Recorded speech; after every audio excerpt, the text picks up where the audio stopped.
Halo, selamat pagi dan sore, siang dan sore sih sebenarnya.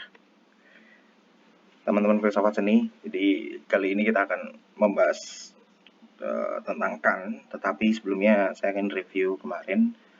Kita sudah membahas tentang mimesis, kemudian juga significant form, kemudian juga ada Collingwood sebenarnya di sela-sela itu sebagai seni sebagai ekspresi, dan juga ada banyak hal yang berkaitan dengan bagaimana sih cara menilai seni itu, kan gitu. Untuk itu kita harus tahu dulu sebenarnya nilai-nilai seni itu dapat dinilai dari apa sih sebenarnya. Nah, ada satu pemikir di mana dia ini merupakan pemikir yang banyak diacu oleh pemikir-pemikir berikutnya atau filsuf-filsuf berikutnya berkaitan dengan seni ataupun sebenarnya berkaitan dengan hukum secara keseluruhan.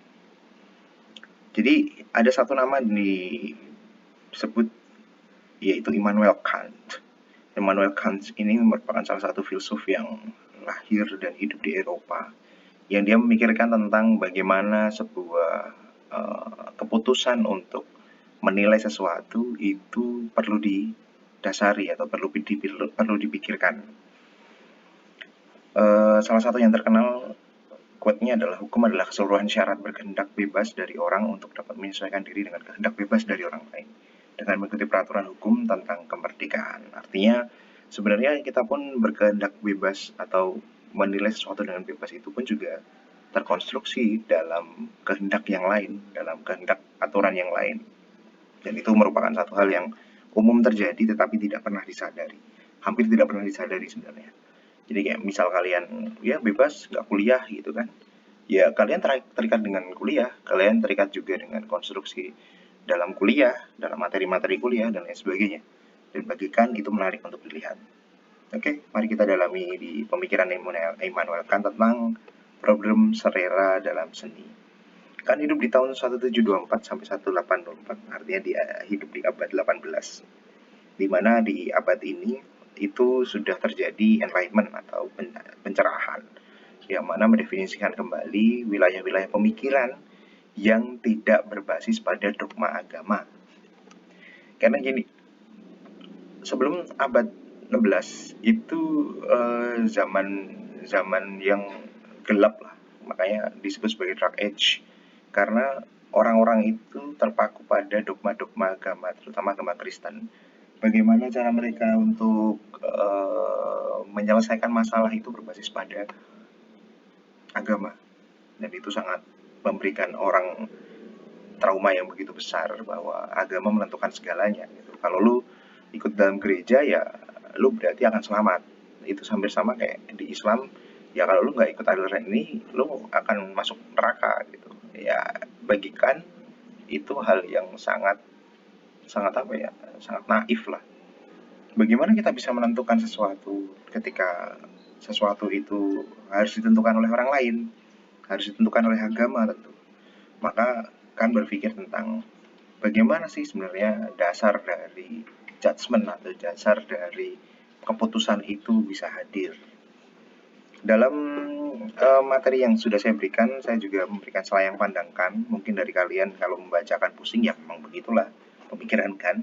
Tapi kita akan fokus ke bagaimana keindahan itu hadir. Bagikan ada dua macam keindahan, yaitu Pulcirito de Fuga dan juga Pulcito du Adria Rens. Itu ada keindahan yang bebas dan keindahan yang bersyarat.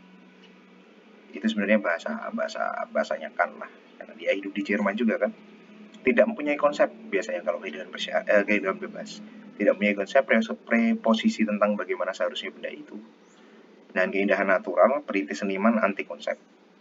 Sehingga muncul aliran-aliran abstrak, di mana ya seni kalau mimesis kan meniru alam. Ya kalau keindahan bebas ya bebas aja gitu. Kalian mau gambar titik banyak kemudian dianggap seni juga it's okay.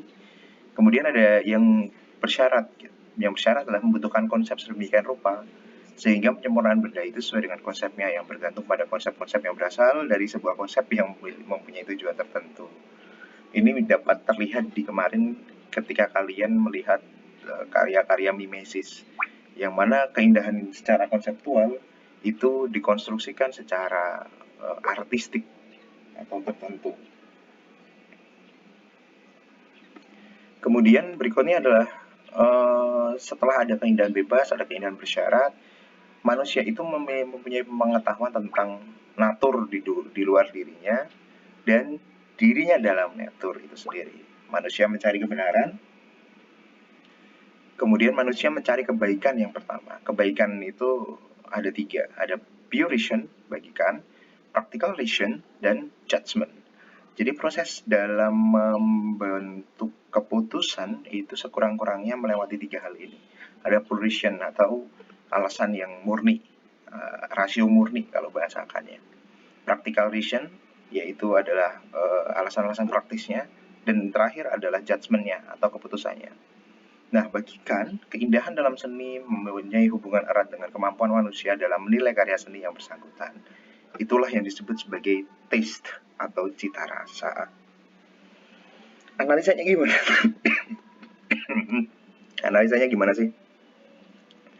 Bagikan ada 2, yaitu analisa tentang keindahan atau keputusan selera, kemudian ada pertalian dengan bentuk atau forma atau bentuk formalnya. Sedangkan analisa yang kedua adalah tentang keagungan yang berasal dari kecerdasan, ada kalanya bergantung pada forma dan non-forma, terbagi 2, bentuk matematis yang statis dan bentuk yang dinamis. Analisa tentang keindahan terdapat 4 pertimbangan. Jadi bagikan itu ada pertimbangan-pertimbangan yang harus dihadirkan. Yang pertama adalah kualitas, tentu kesenangan total yang terjadi tanpa konsep ya. Itu ada pada diri kalian. Bagaimana kalian suka dengan sebuah karya seni gitu kan. Ada kuantitas, ada berwujud tanpa konsep sebagai objek dari pemuasan hidup yang mendesak. Keindahan merupakan suatu kesenangan yang menyeluruh. Jadi kita bisa mendalaminya dengan cara apakah aplikasi dari ketika kita melihat karya seni itu mampu senang gitu. Dan bagikan analisa berikutnya adalah hubungan keputusan selera berdasar pada prinsip-prinsip dasar yang bebas dari daya tarik dan emosi serta bebas dari konsep kesempurnaan.